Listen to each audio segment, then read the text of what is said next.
Hello and welcome to another episode of Ideaprov. I'm your host, Mike Pedersen. And today I have with me a very special guest that we worked with, or that I worked with back in the day, and his name is Francisco.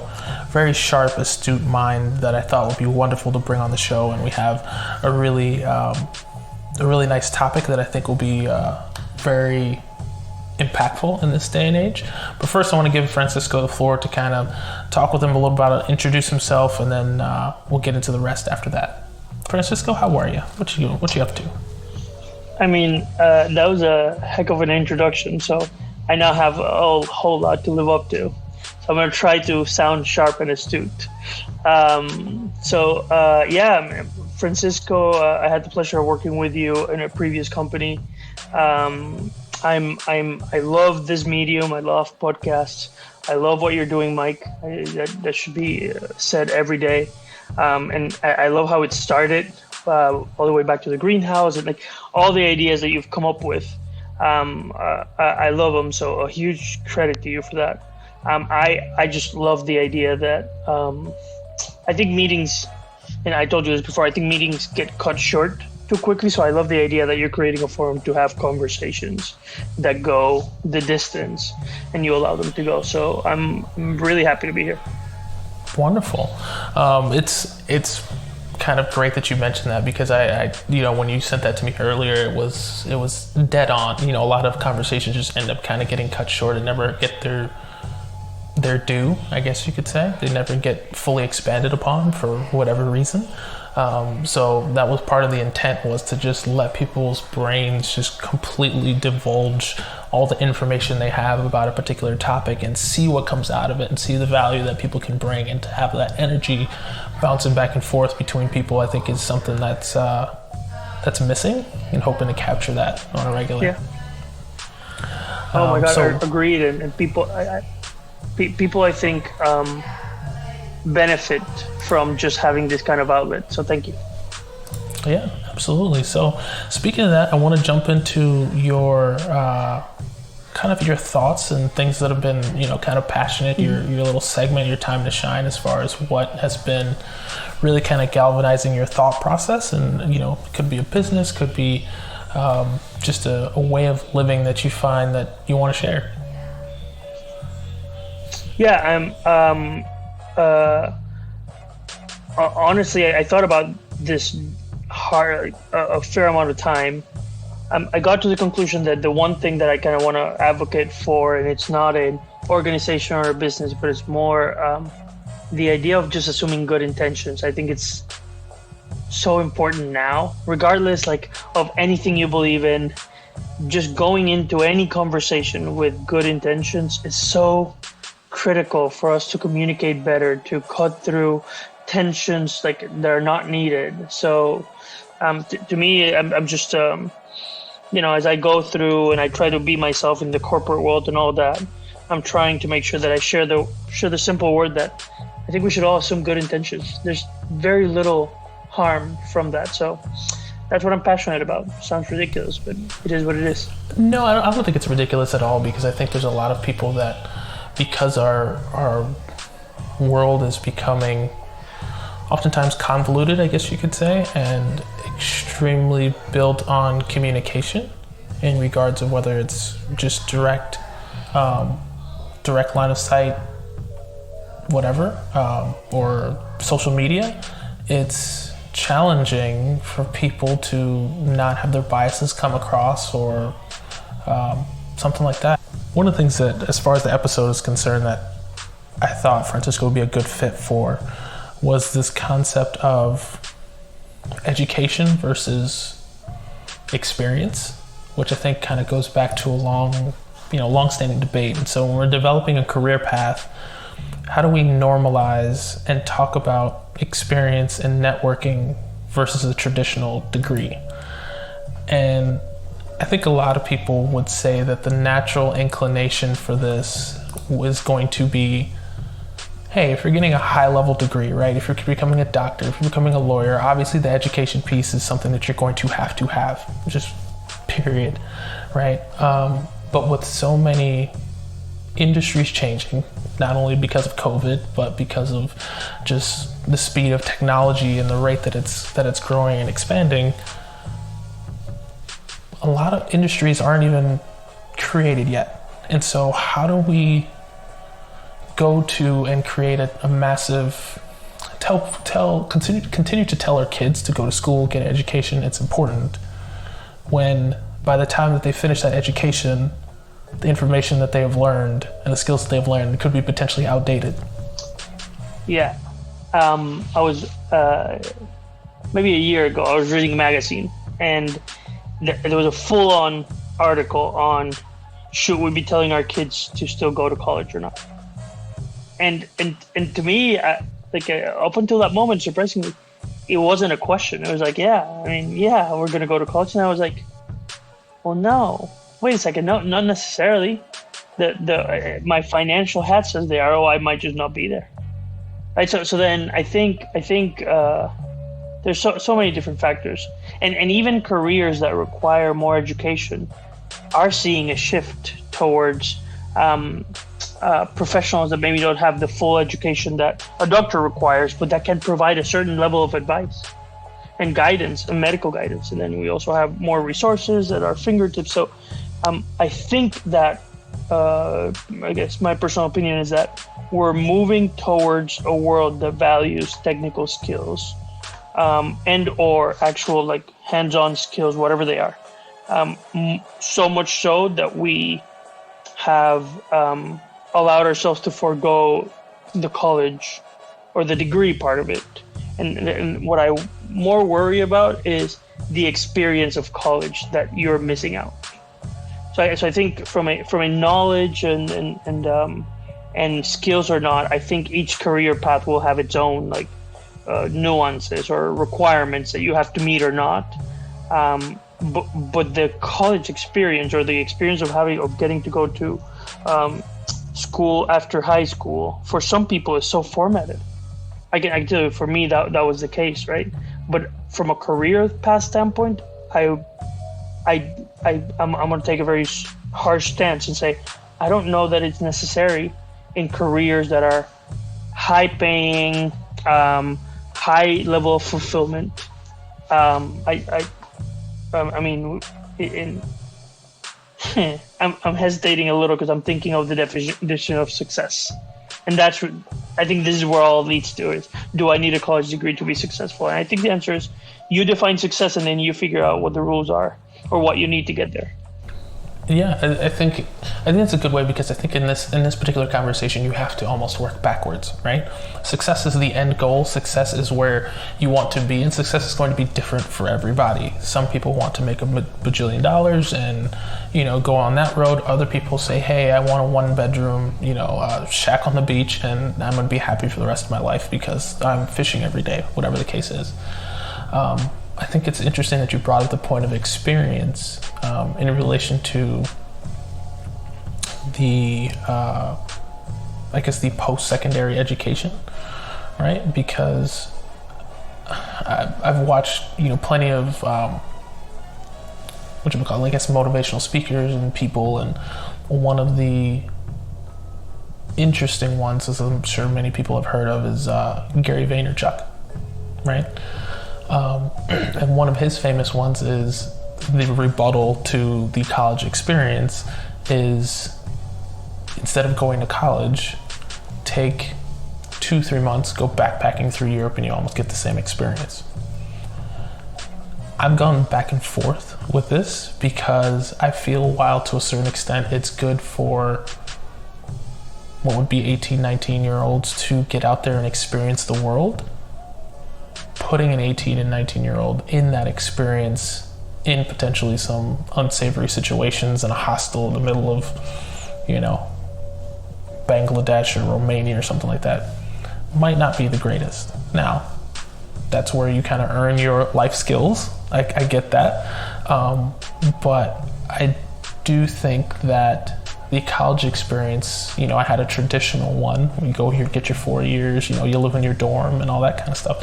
It was valuable. I mean, to this day, I have a thread with about 10, 11 guys in it that we haven't all been in school for over a decade now, that are just chopping it up, talking smack about sports or life or whatever the case may be. And I found that extremely valuable, that you build those friends. So I think you can do both. But I'm unsure as to how that conversation works in a career path environment, because there's so many traditionalists on the other side of the interview table that's gonna say, hey, what did you do after high school? And you say, hey, great, I backpacked through whatever, or I spent a couple of months in the Peace Corps, or whatever the case may be. Is that going to be looked upon the same way as somebody that went through high school, get the education, diploma, something like that? And to me, I think right now, I don't really see that. And I don't really see the value in not necessarily doing it, but those people who are going to be making the decisions on your career path in the future, I don't feel that they're making those things as valuable as we're making out to be. Yeah, I'm 100% with you. And I think the question becomes, do you want to work for someone or for a company that doesn't value the fact that you went and got your experience backpacking through Europe, right? And that's the premise that the employer holds the control. I mean, in many ways, I get it, because you have to get your experience, and I 100% agree with that. But as you continue to pursue your path, you need to also give yourself enough worth to know that you need to self-select into or out of the environment that you want to be in, right? And so what's good now that wasn't maybe 10 years ago or maybe 20 years ago is that there are more companies where the people in hiring decisions have been the ones that went and backpacked, or have been the ones that took an alternate path or didn't go to college, right? And so if that is something that's going to be a determining factor in your, I'm being very idealistic, but if we don't pursue that, then we will never get that. But you need to be able to find where is it that you're going to be comfortable and you're going to be valued, and the way you want to live your life is valued, right? The same company that maybe doesn't, or the same hiring manager that maybe doesn't value your backpacking experience through. But by the way, if it's technical skills, forget your backpacking through Europe. If you're applying for a job in carpentry and you don't know how to build a bench with wood, then forget about it. But if the job lends itself for your cultural expansion experience of backpacking, or whatever that is, right? Whatever you decided to do in your post-secondary life, if it's not valued, the company that you're applying for, that's probably not going to change 2 years from now when you're trying to take a month off to go do something else.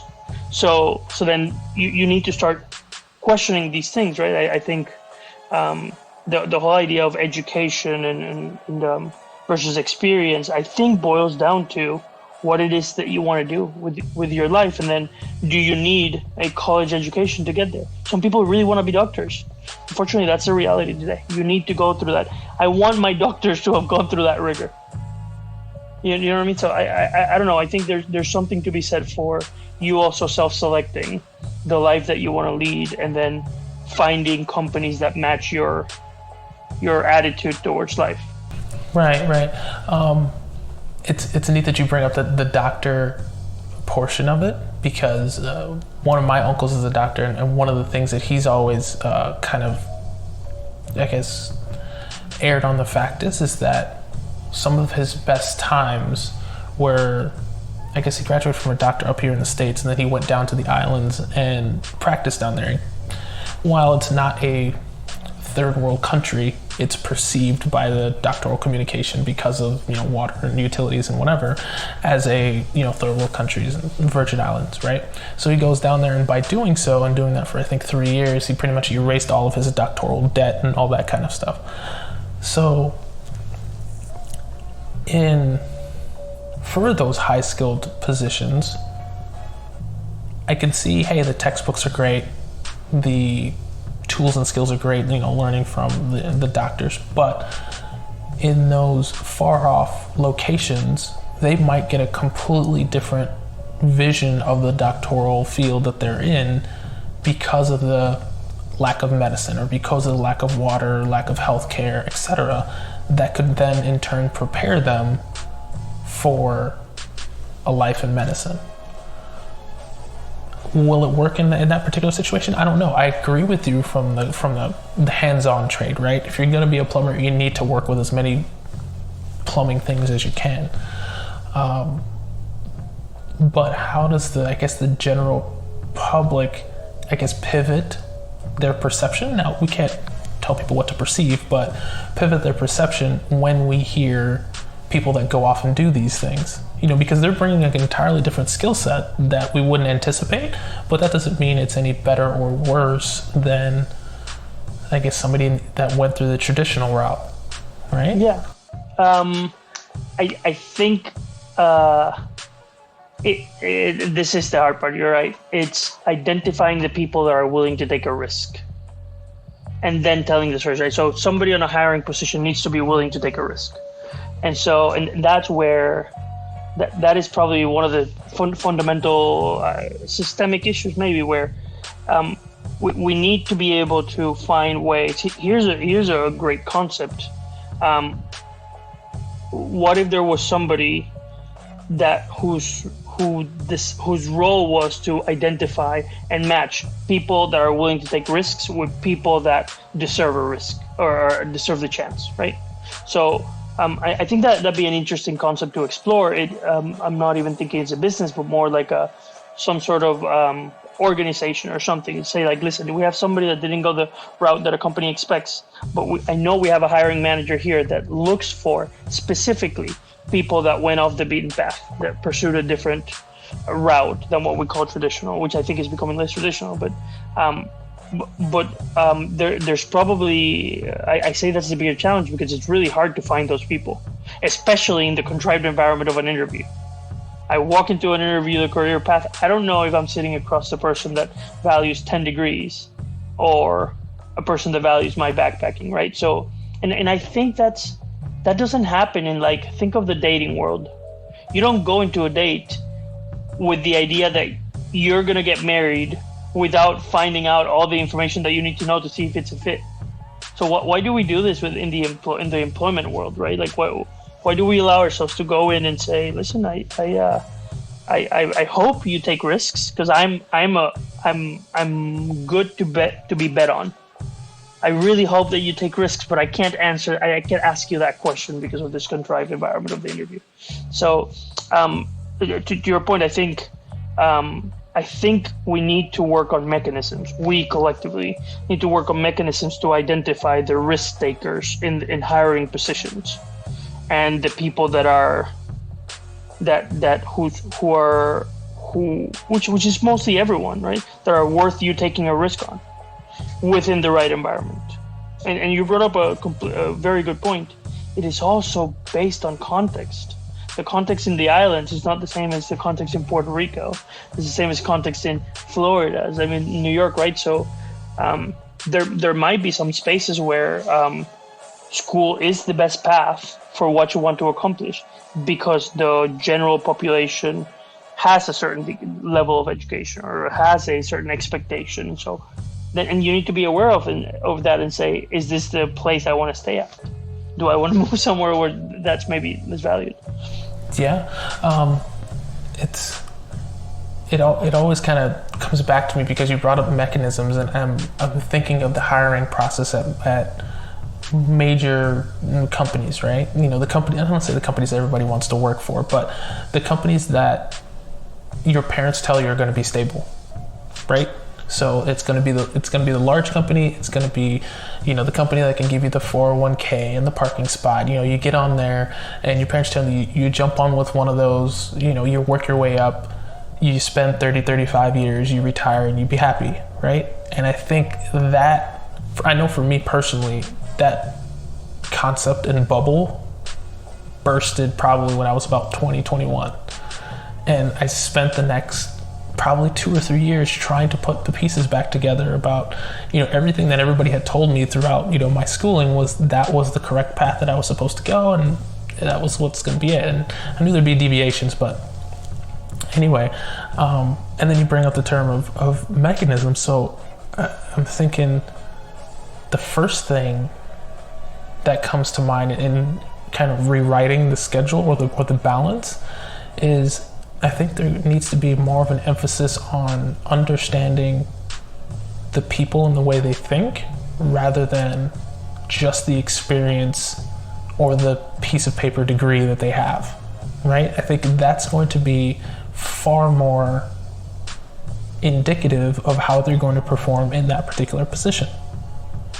Yeah, and you see companies that have redone their entire job description to focus more on attitude and approach to problem solving than they do about skill sets and degree, right? We need more of that. We need more transparency in what is expected of a role. I went very tactical to the job search process, but it is where it starts, right? Is how can I know what this company stands for and what is valued in my career? And all you always see is like education and maybe responsible for A, B, C, and D. But very, very few companies will tell you if you exhibit this kind of attitude, if you bring a diverse or a different kind of thought process to our equation, if you can change the way we think and not what thoughts are the output of that process, then we want you. But those are key things that from somebody looking for opportunities, I would go, listen, I can explain to you how my backpacking helps me think differently than most people that you have in there. So I think there's mechanisms in the hiring process that can be altered and or looked at to enhance this matching. I see it as a matching, right? I need to find the right place that I want to, and maybe and like the I've been reading all the places you'll go for my daughter. So maybe maybe the corporate world is just not for you, like the waiting place. You're tired of waiting, so then you have to be able to self-select and say, no, my experience is worth this much, and I think I can take it and do X, Y, and Z with it. I think it's a huge hurdle for a lot of, I guess you could say, younger adults, younger professionals, because I think they do have that hunger. I think they do have that drive. I think they do have what they believe is the right experience to be able to set, I guess, the company that they're interviewing for, set them on fire and say, hey, listen, this is the direction that we need to go. Because of that rapid evolution of how these companies are doing. I mean, you have to look at just in the age of COVID for the past 5 months or so. You've had companies rolling out delivery for food, and you've had people, trying to completely new marketing campaigns and stuff to be able to draw in people. And of course, everybody's pushing out everything through social media, left and right, to try and get people in. And so I looked at that, in as a whole, and I said, for all of these more established, seasoned companies, how are they navigating this? They turn to their marketing teams and say, hey, give me X, give me Y. But if you're trying to coerce people to come in, especially create a new market, I would feel from a large-scale company of that nature that I'm going to want to go get a 19, 20-something-year-old that probably has no experience, that wants to turn my entire company on top of its head to try something new. Is this going to be for everybody? No. But do I think that it's going to take those massive risks in order to make something happen? Yeah, it will. I just don't know how. For example, how would somebody mentally get over that hurdle to say, hey, this person has no experience in this particular realm. They haven't maybe gone to college, or maybe their degree is in something that is completely irrelevant to what I'm talking about. But I see something in them that could change things. How do we get them from being quote unquote safe and going with the more seasoned candidate that's done this 100 times in a couple of different markets and is maybe, has more experience there, to going with somebody who's actually going to break the mold? Yeah. I mean, that's $1 million question, right? And it's interesting because in most of the other sides of the business, you're moving towards data-driven decisioning. I want more data. I want to understand behaviors better so I can predict the outcome of a given decision. But typically what happens is that ideas with less than ideal data are the ones that just flip an industry upside down. I doubt that there was a whole lot of data from the taxi companies on, hey, if I do a ride share system, that's gonna just revolutionize. No, somebody just went and did it. Somebody just figured it out. Probably, I don't know if it's a 19-year-old, but definitely somebody that had the mindset of like, I want to do things differently, went and flipped the model and just changed things for the better or worse. We can get into that debate in a different situation, right? But they changed things for the better, right? So I think it's the idea that companies need to have from within somebody that's willing to say data is important, but also like hiring the right people to challenge what the data would otherwise point us down, what direction the data would point us into. We need to be hiring the right people, right? But it has to be from within, and that's, to your point, that's part of the problem. Creating that change in these companies is not always easy because it's a risk. It's a risk without data to back it up. That I need to hire people with less degrees or with different degrees, less relevant experience. Maybe that's the right way to put it. Less relevant experience, but that can help me think different. And some companies don't do that until it's too late. Other companies happen to look into it, and then some companies that kind of foster innovation, they know that they can hire from like a more diverse pool that doesn't necessarily fit the education mold. But you as a job seeker, I truly believe that you can employ a little bit more time to spot those companies as you're looking. Like I truly believe that is the case 90% of the time. That you get to say, and I've seen it even in real life examples now in my career where young up and comers with high degree of potential come in and then they say, this is not for me. I just don't want, this is not what I want. But they get to say that because they've proven that they can flip the model upside down, and they say, you know what, I'm going to self-select out of this. Not everyone, and I think this is where it becomes very interesting, not everyone has the financial backing to be able to make those decisions. Not everyone can just go, I'm not gonna work here, I'm out. And that might be at the core of the gap, or of the supply and demand mismatch, maybe, of companies that are willing to hire people with different education and people that are willing to flip your company upside its head even though they don't have relevant experience. Now with that relevant experience, if we dialed into, let's say, from a medium scale level as far as the details are concerned, into that hiring process, right? The traditional one is you potentially apply for a job, or somebody gets you in touch with a recruiter, and you set up a one-on-one for that initial interview. Should that be partially rewritten and say, hey, let's look at getting them in front of multiple people at one time, so that way you get a wider variety of feedback about a potential candidate for a solve, so that way you can look at, let's say, 3 to 4 people all looking at or interviewing this candidate. While it could be daunting, but you could have somebody that says, hey, I don't think they have enough experience. Somebody says, hey, they do have a diploma or degree, and that way those nuances within the hiring process or about that particular candidate can be explored further, rather than having potentially only one person's insight to get to the next level.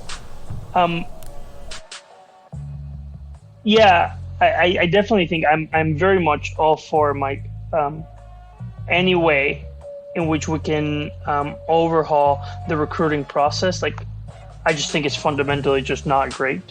And the more contact a candidate can have with more people in that company, the better vetted that relationship will be. I think where I question maybe a little bit the steps before that first interview, which is I honestly question companies' ability to be certain of what they're looking for and how that ties back to the company culture that they're trying to create. And so I don't know that the process of like the first interview is necessarily at the root of maybe some breakage in the system. I think it's a little bit more around clarity of the. I think the recruiting process is always focused on hard skills and maybe soft skills, but attitude and culture might not be at the forefront. Or the people doing the hiring, and I can speak for myself where like in the past, I've done interviews that maybe I wasn't applying the thought of, yeah, but is this person a fit for the culture? And my focus was more hard skills and soft skills. Is this a cultural fit? Because the willingness for you to bring in a person that has maybe not the best match of experience that you have on paper, that is a thing of culture. If there's a culture of tolerance and risk acceptance to bring somebody in that maybe is not a subject matter expert, but will help us think different, there's like a culture of tolerance of diverse thinking. There's a culture of risk tolerance and it's okay to fail that comes with that. And there's also a commitment to developing the hard and soft skills that this person might not have because they have not been in this job or have not. Right? So I think while I'm all about that first interview being overhauled as part of the process, I think it starts a little bit before. I think, and I'm very much about democratizing this exchange of information, much like a dating app. You get enough information for you to know if it's a match, and we treat it as a match. Look, this is what the company stands for. This is what the candidate stands for. Are we a match, right? And so, I think after that, it shouldn't matter if it's one person or four people that you meet with in your first interview or the setting or anything like that.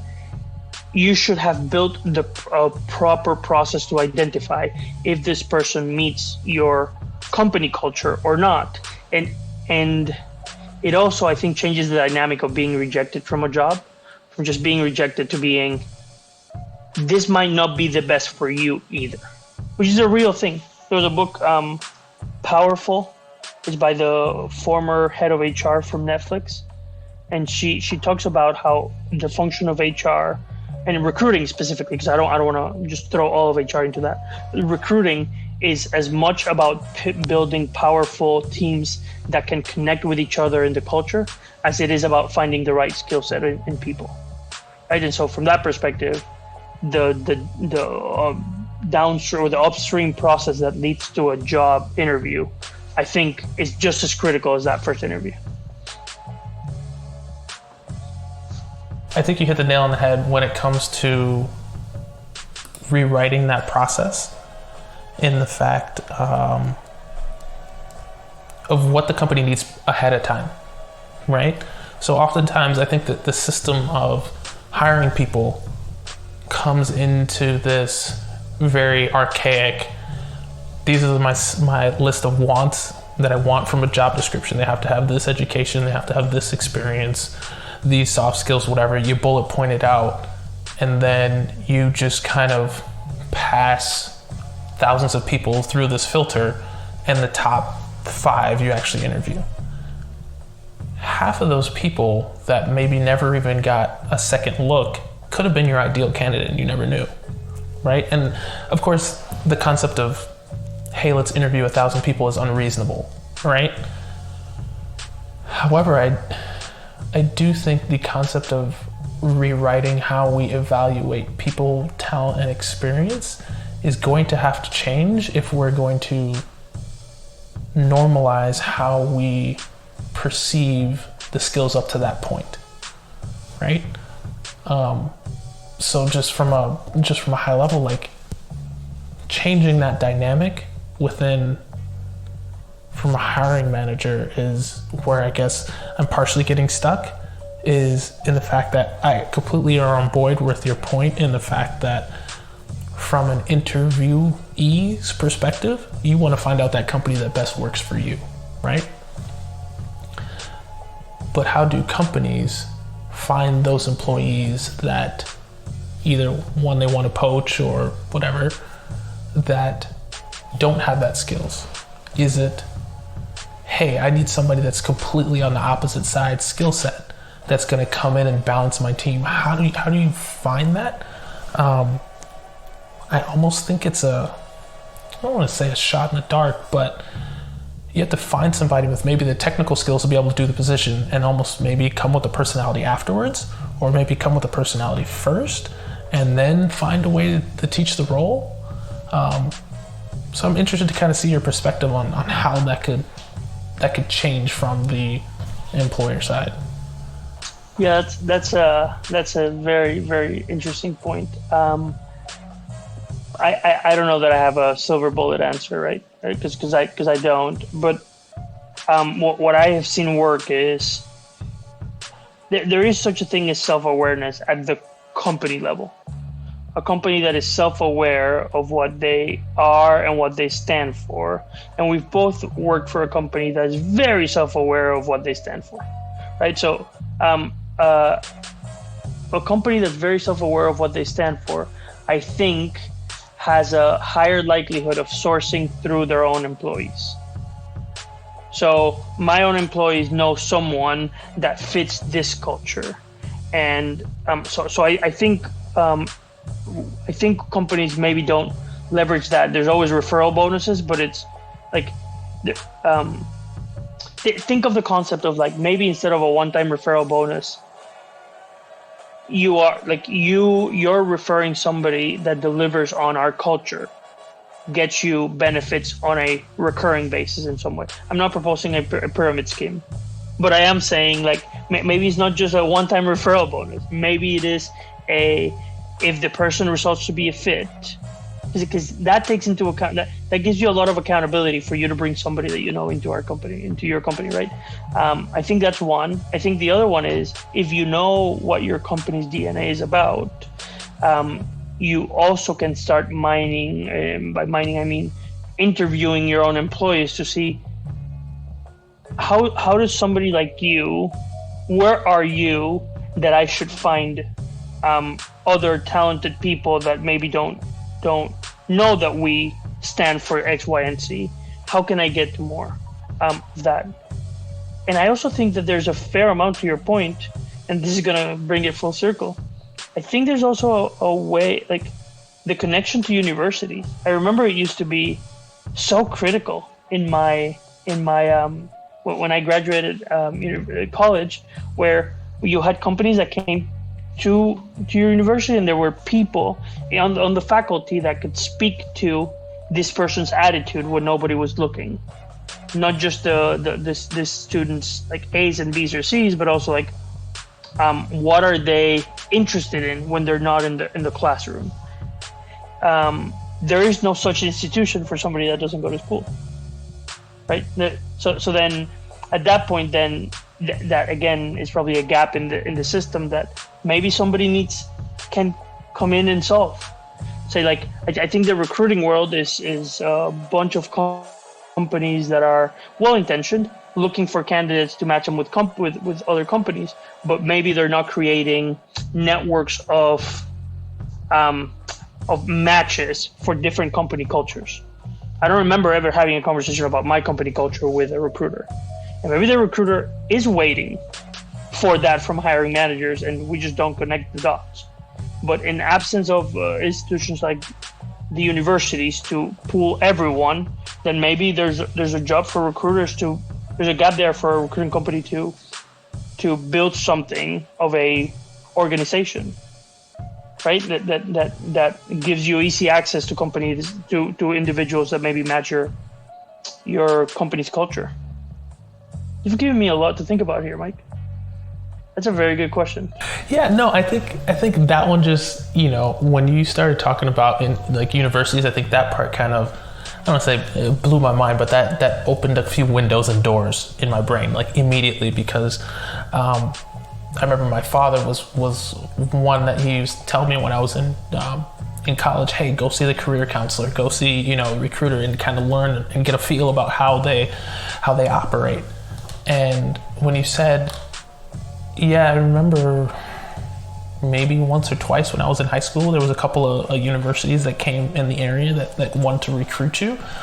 And I said, well, what if those companies, right? And you're talking about working with the universities. If they not only worked with the universities, but they worked with other programs, schools in the area that might give them a more diverse background of candidates to fill their role.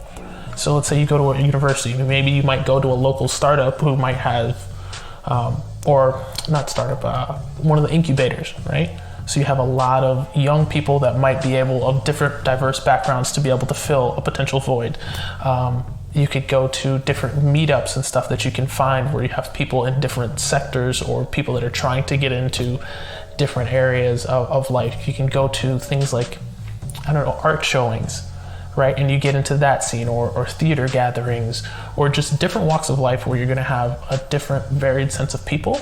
And depending on how your company DNA is and the type of candidates you're looking for, those can be a breeding ground of new inventive thinkers that could add to your company, in which you're going to get a wide variety of solutions.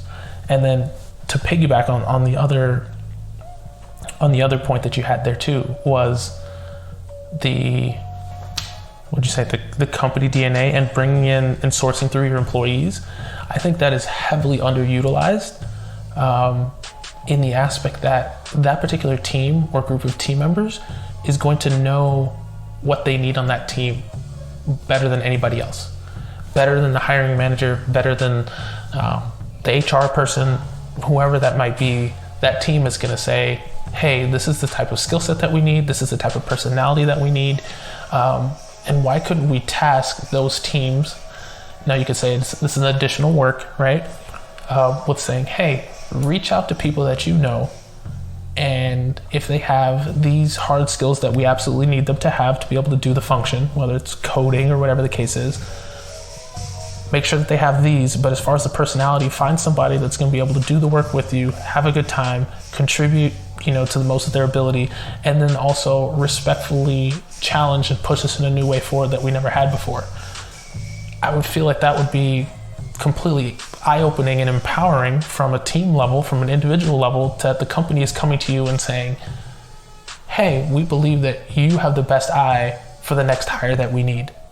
And then not only that, the people, the individual, the employee is going to have a vested interest into making sure that next hire succeeds with the team. That's right. Provided that the company DNA is I want a creative, inventive, different thinking. If the company DNA is not that, which is fine, then your employees should be subscribed to that DNA. Hey, listen, I don't need you guys to have a whole lot of fun. I want you to give me 8 to 4 and then go home and not worry about work. And that's the DNA culture of the okay, perfect. Like as long as we're it's a handshake of equals between the employee and the employer, that's perfectly valid too, right? He's like, all right, that's what I want, because I want my 4 to 10 to be the life that I lead outside of this company. And that's perfectly acceptable too, as long as it's self-awareness, I think.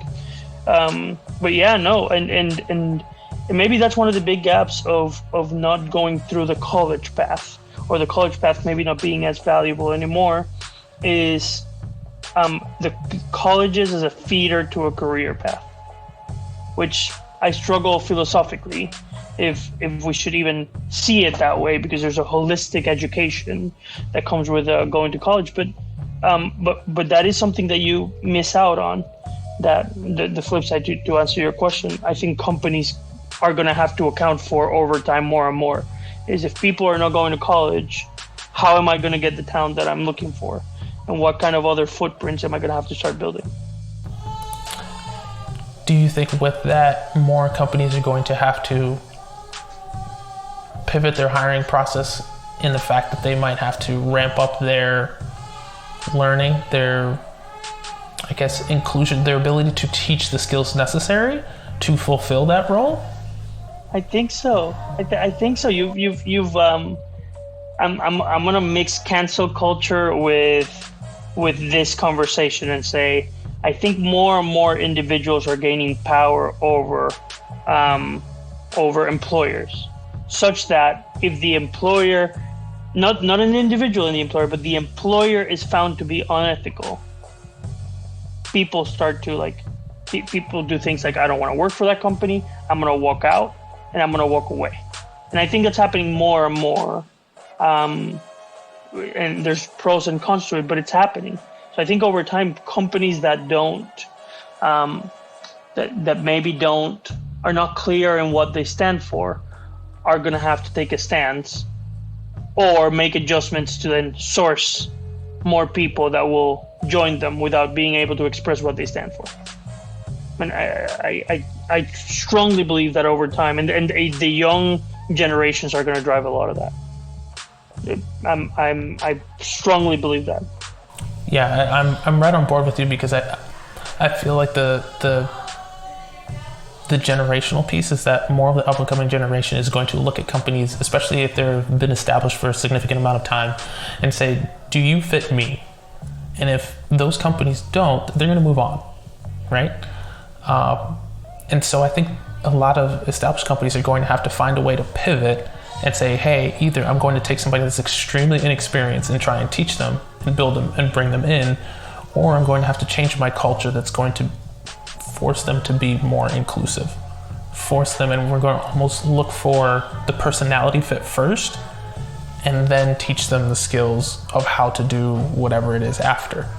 But I'm also unsure, because I feel like the conceptual brick and mortar company is going to have some difficulty with the next generation, because the next generation seems to be a little bit more, I don't want to say self-centered. I think that's a rough word to use, but I think that they want to feel more valued in the subject, the content that they can bring to the table. What the company might bring to that is that are they going to be receptive to it? And maybe the answer is not every company. And they're going to have to check themselves, because I get your point on self-centered. I see it as there's a higher sense and awareness of self-worth. And I don't know that it's, I think a lot of people spin it in a negative way. I think it's so fundamentally different than the generations before, where I think for me, it was all about getting the job and going through the career path and all that. And part of it is you have to accept that there are some things that you're going to sacrifice of what you bring to the table in order to fit this mold, right? I think a lot of bigger companies are shifting already. It takes longer for bigger companies to shift that way. But I think younger generations have less tolerance of that because they didn't see it work before them necessarily. You know what I mean? I can speak to my dad's experience and say, my dad went through a long career. He retired. And he's comfortable. He has his retirement plans and pensions and all this. So I've seen it work.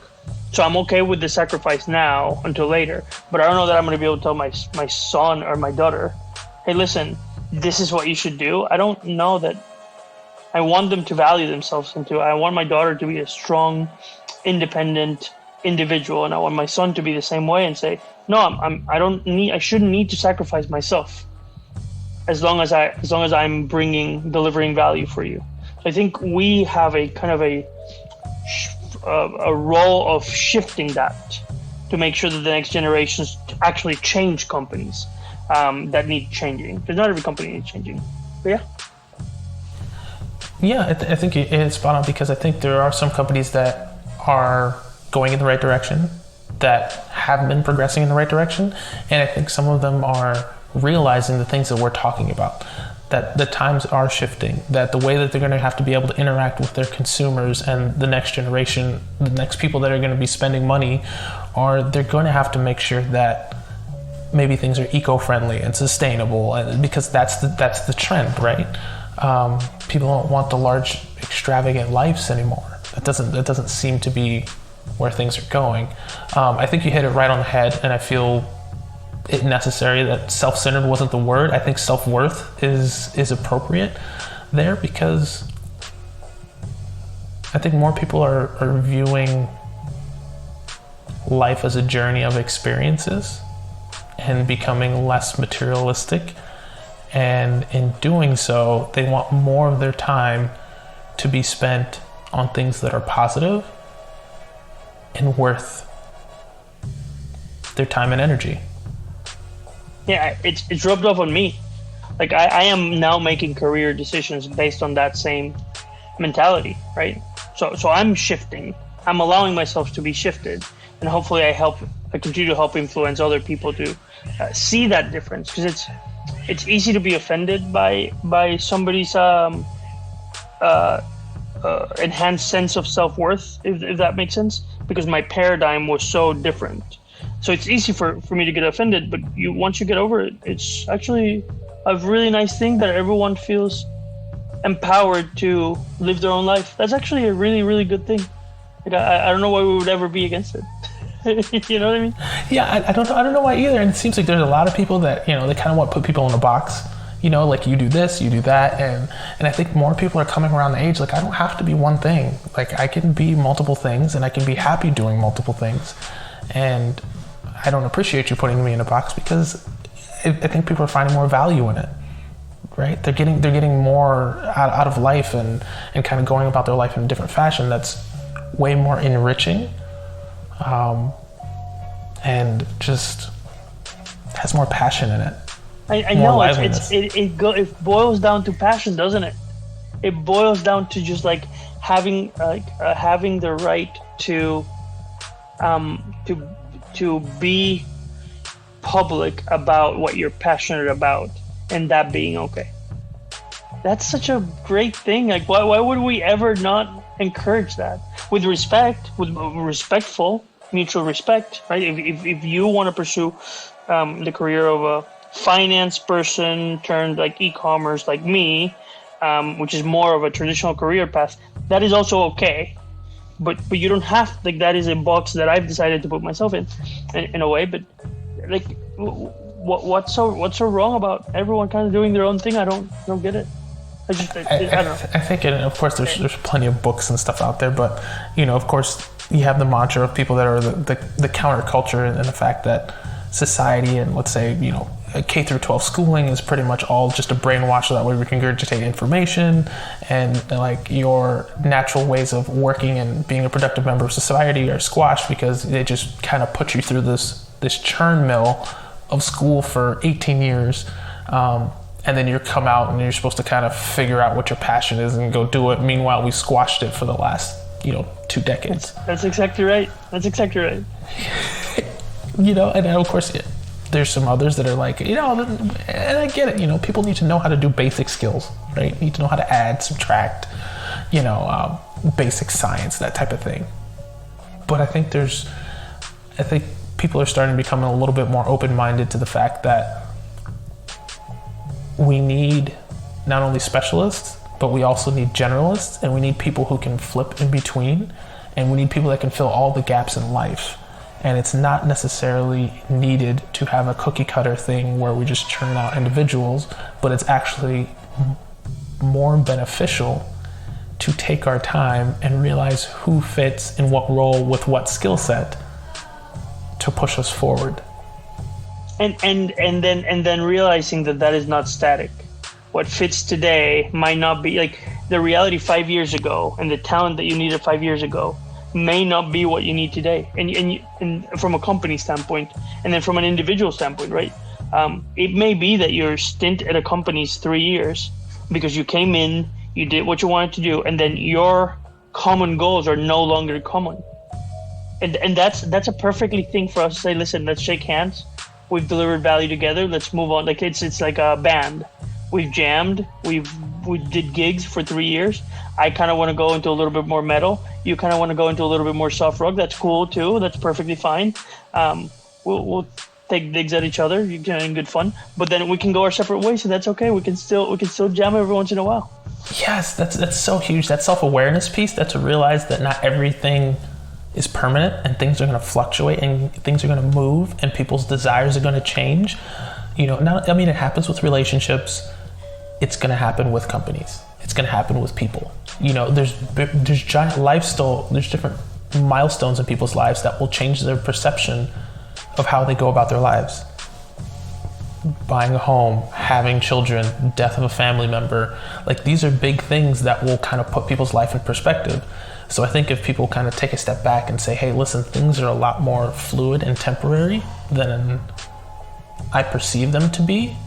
And more importantly than that, realizing that one, that's going to happen, and two, that it's okay for it to happen, and don't take it personally that it has happened, I think will do mountains of good for people's, pushing forward. And that self-awareness, you don't get it exclusively in college or exclusively by avoiding college. You just get it in life. You just gain your self-awareness. So I think if we change the dynamic of the relationship between company and employee in that meaningful way to kind of shake hands on aligned goals, I think the conversation of degree or not becomes a little bit less important, which is, I think, the whole point of this Ideaprov, right? Yeah, that's perfect, Ideaprov. So to kind of close it up and to wrap it up, I just want to hit a couple of highlights just to make sure that we didn't leave anything out, right? So, when we're talking about, we got to find our self-worth, not only for the individual, but then also for the company, like realizing what that company DNA is and figuring out a kind of a match. Kind of number two is defining kind of what that success looks like for both and kind of working backwards and see how they match and kind of line up. Hopefully we can find a new wave of thinkers that can incorporate more risk into the hiring process. So that could be more people in the interview room. That could be a different type of interview. Maybe it's outside of the office. And then to be certain what the company is kind of looking for. So I think that can come back to it. Then we can also look at sourcing employees through the lens of through the employees, the team members, the people that would be actually on the team. So that way they have a vested interest and whatnot to get inspired to make that team hire, as well as the company trying to try out different venues to be able to hire people, not necessarily on a diploma or experience, but maybe on the correct fit that could do the job. So we're talking about universities, colleges, theaters, just different places where people gather and kind of use those mediums as a way to bring people in that might have the right skill set and or temperament to be able to make it work. Did I miss anything out? No, that sounds like a great recap of a great conversation, Mike. Wonderful. All right, that was a great recap. I think we've pretty much hit our time. I want to be respectful of Francisco and his time. He's given us so much great just intellect, conversation, tips, everything like that. So I want to make sure to say an absolute huge thank you. I think our listeners are going to get a massive amount of value from this episode, whether you're coming directly out of college and you want to listen, or you're more seasoned experience in your career path, finding in that balance between the two and kind of being self-aware about how to approach it and normalize that conversation around experience versus a diploma is, I think, going to be super valuable. So Francisco, thank you for your time. I really, really appreciate it. I don't know if this episode could have been any better. No, Mike, thank you. I love doing this. Thank you very much for creating. Yeah, absolutely. So for all you listeners out there, stay tuned for the next idea of the week or invention of the week that should be coming up shortly after the break. And then also you can always find us on ideaprov.live and then all of our social handles at Ideaprov. Hey everyone, and welcome to another invention of the week. what I wanted to kind of highlight this time was an application that I found called Resistbot. So this is a free, it's a free application, but messaging rates do apply, in which you can text and communicate with your local and federal government officials. So we're talking senators, mayors, that type of thing. And this is a way to kind of communicate how you want the things in your neighborhood and community to be conducted. The things you agree with and disagree with. So as you can see from scrolling down, people are asking about representatives, asking about a Keep Families Together Act. And so you can reply via text, and all the tabulations are, and they'll write a letter to your government official saying and kind of voicing your efforts. This is kind of a neat tool so far. They have, I think, about 18 million letters that they've sent, and about 6 million users, as you can kind of see there. And you can text all kinds of different things. So you can text about election to find out when your next election is. You can text about ID, about your voter registration card. So I want to encourage everybody to get out there and vote, first and foremost. But secondly, from an Ideaprov spin and twist, this got me to thinking. And I said, if we can do this via text messages, why could we not accelerate the process and really ramp things up and find a way to either vote or vote on bills, laws, rules, and regulations for the community and from a federal level via text as well? Granted, there's a huge possibility for security infringement here. I'm talking bots and all type of algorithms to be able to skew the results, and so that would have to be accounted for. But I think we also have some really smart people that can figure out a way to make this happen and make it a little bit easier for everybody to just vote via their mobile phone. So I want to kind of bring that to light. So you can reach it at resist.bot. So go there, check it out. If it's for you, great. If it's not, just something as far as a new invention that I thought would highlight some positivity and really get things going. So thank you for listening, and you can always reach us at Ideaprov on all the social handles, or ideaprov.live is our homepage and website. Talk to you soon.